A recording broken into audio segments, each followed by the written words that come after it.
the biggest enemy to a woman can often be another woman, because we are told that we need to be competing and we need to be fighting against each other, rather than being like, I got your back, you got my back, I can lift you up, you lift me up. And that's the world and the community and the environment that I want to be part of, but also what I want to mirror.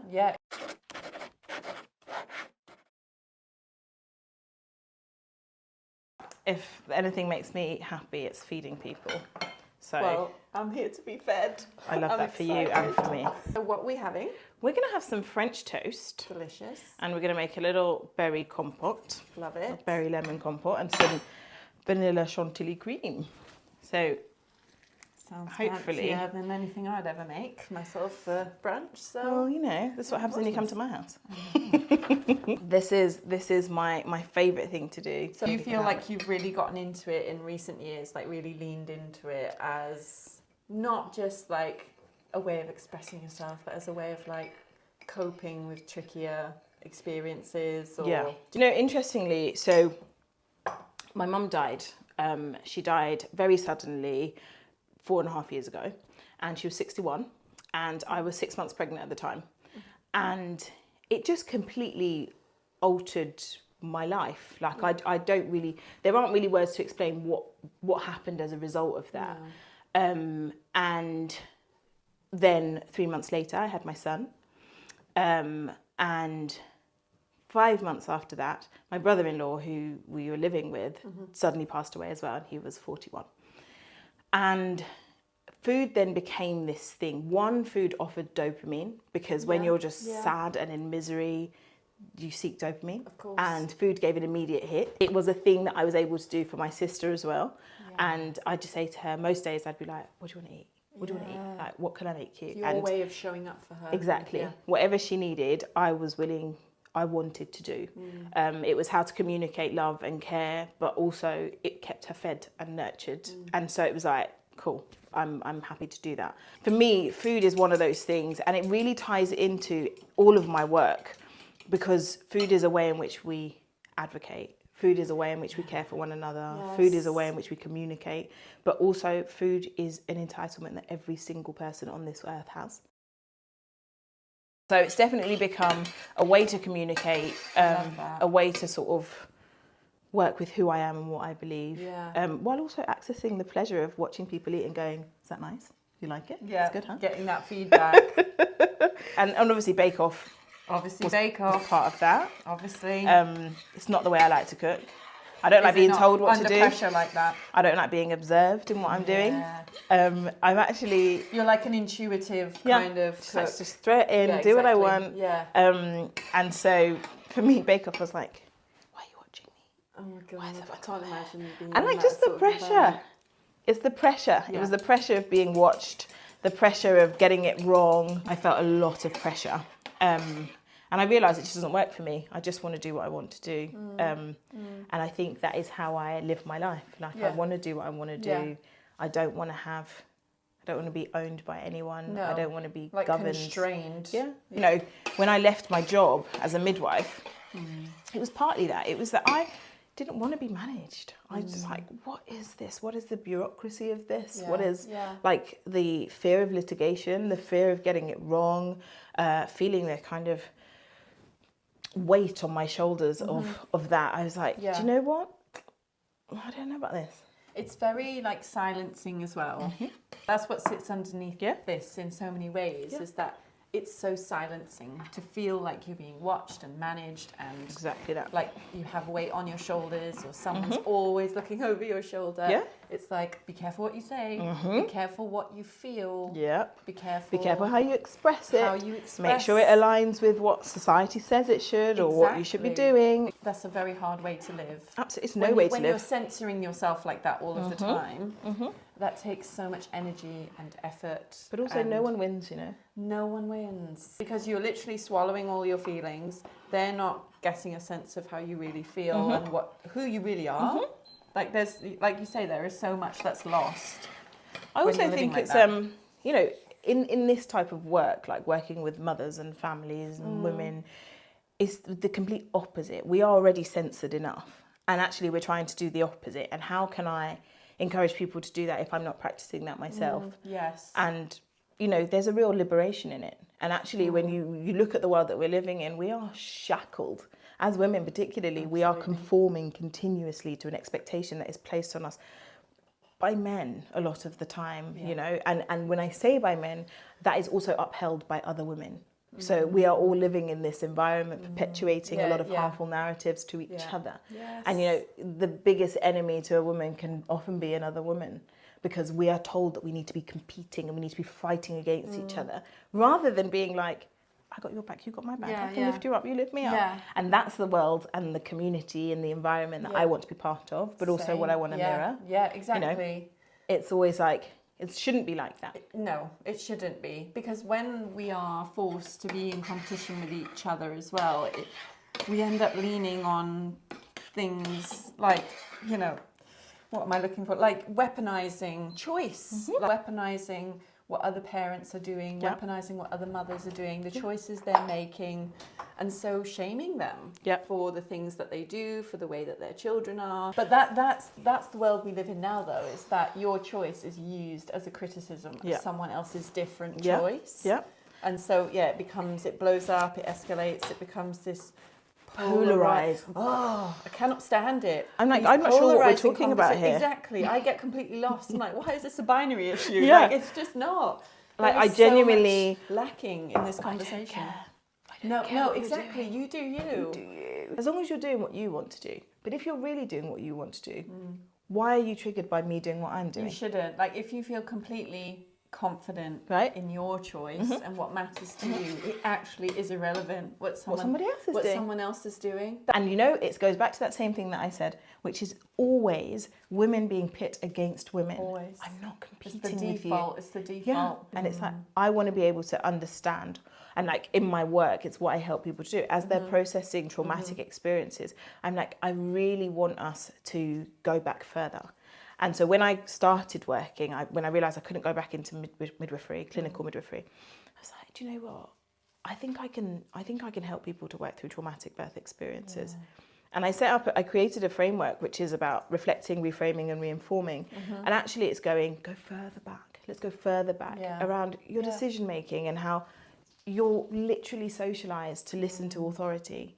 How we haven't been given any agency throughout schooling and work and all of those things. And suddenly you have a baby and someone goes, say no if you don't want to. And you go, well, how can I say no? I can't do that. Exactly. But then you don't say no. And afterwards you go, I failed because I should have said no. And we end up in this vicious cycle. Spiral. So it's like, right, let's combat that. Let's work through that.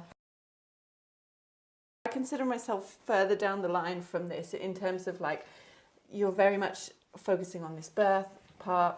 I very much focus on motherhood as a whole, and not that you don't, but how I see this manifesting a lot is that mothers are terrified of getting it wrong for their children.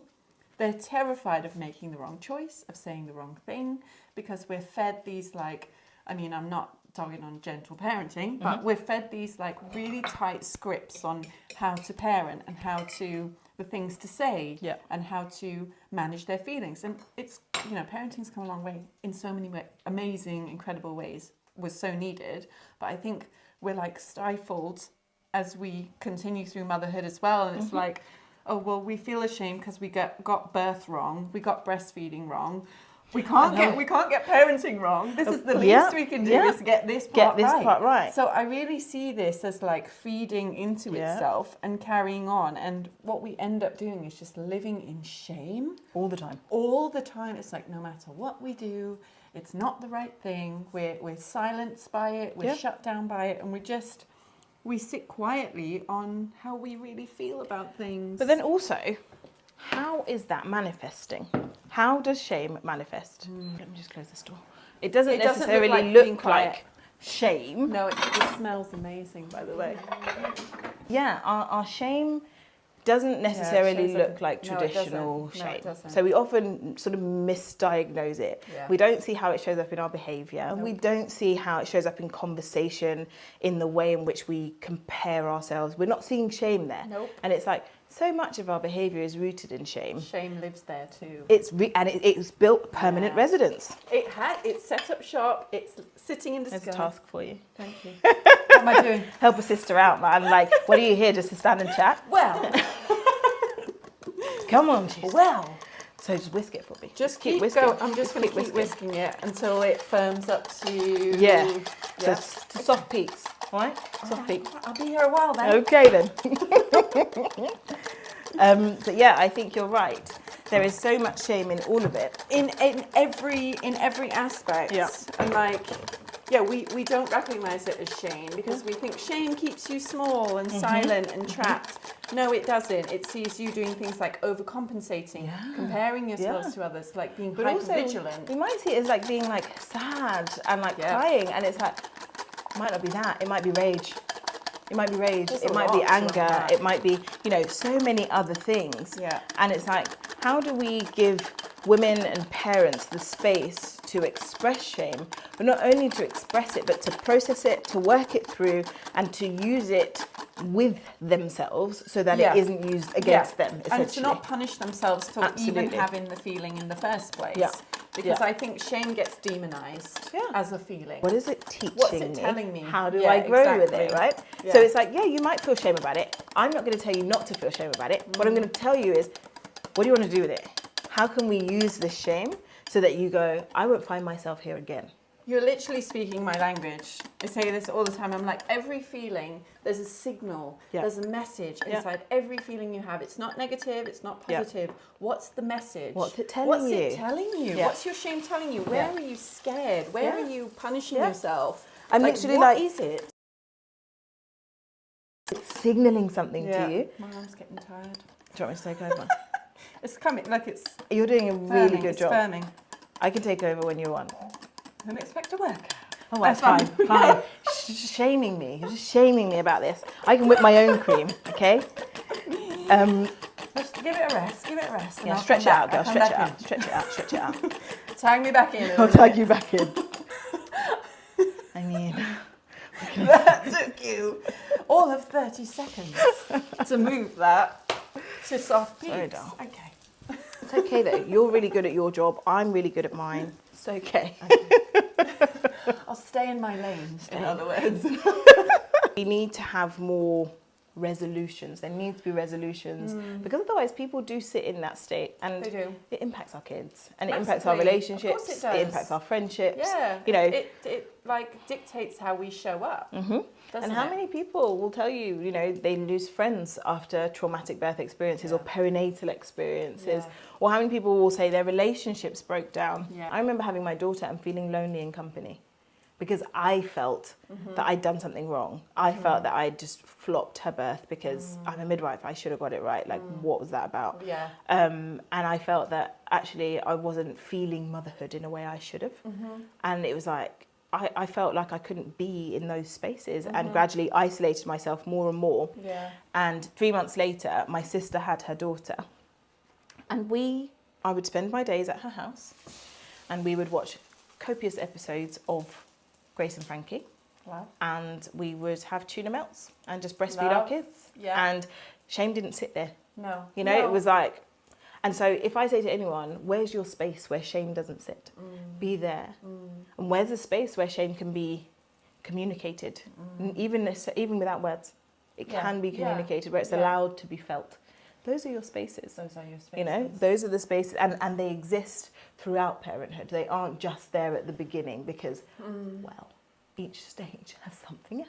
It's the gift that keeps on giving. Yes. I think my work has definitely led me to evolve in my thinking and in softness and compassion for myself, but also compassion to every single other person. Yeah, exactly. Because you don't know what they're navigating, what they're carrying, what they've picked up somewhere along the way. I think this is why we need community as well, right? Like, which is important to both of us.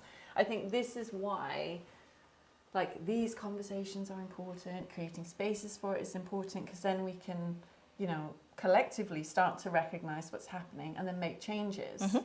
And be that for each other. Because sometimes, you know, it is really difficult to see it. How can you see something when you're in it? When you're in it, you can't. So it's like, see it when you're in it. Actually, do you know what? I need other people. Yeah. I need other people to remind me of who I am. But not just other people, other women. That's the world that I want to occupy. A world that is hard, but that I can live somewhat comfortably.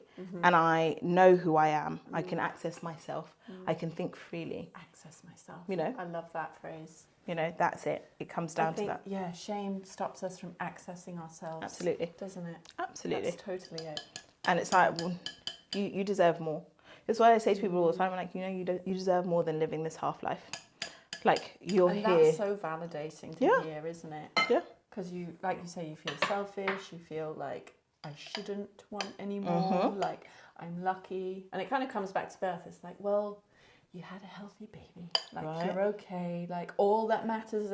It like shames you from the get-go for wanting anything more than just setting the bar a little bit higher. You know? Yeah, you can't want any more than that. And like, of course, we understand the privilege of that. Of course we do. But I think it's okay, or not even but, and it's okay to want more for yourself. Absolutely. And I think if we can inspire people to have that, even if the benchmark is, I know I can want it, you will then start to work towards actually going to get it. Yeah, exactly. But it's okay. If you start small and you go, I just need to change from thinking I can't or I shouldn't to I can, and at some point I will. And that's how we build confidence, that's how we build self-trust more than anything. It's in the tiny actions, isn't it? It's how we learn to listen to ourselves. Absolutely. And it doesn't have to be a leap. Like people ask me all the time, like, how do I go from being this overthinking perfectionist, want to get it all right all the time, to someone who lives just like trusting myself that I know the right thing? And it's always the tiny actions, it's the tiny steps that you take. It's not a leap. You don't suddenly become a pro overnight at trusting your own instincts. It has to be built. You have to build trust in yourself. You're starting from scratch. And it's that thing. Like, how do you say you've had a lifetime conditioning of being told what to do and everyone guiding you and you know, being given essentially like a prototype for what your life should look like, to suddenly changing that? You don't. You don't do it overnight. You don't. Yeah, exactly. You just start the process of realising you can do it. Yeah, exactly. And eventually, you will.